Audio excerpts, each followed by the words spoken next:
پکار باندې شي مینا د کتاب او د قلم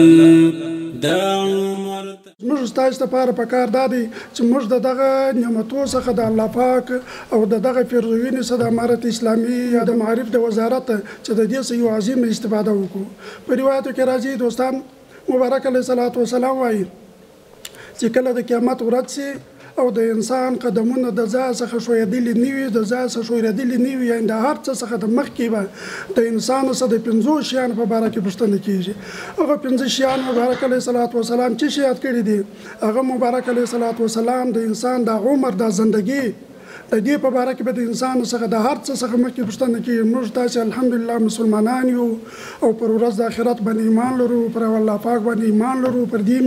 ایمان دی چې د آخرت ورځ راتلونکې د زموږ سره د هر څه حساب کېدونکی دی. نو مبارک علیه الصلاة والسلام د انسان څخه به پوښتنه کېږي چې انسانه ما تا ته 50 شپېته 40 لږ ډېر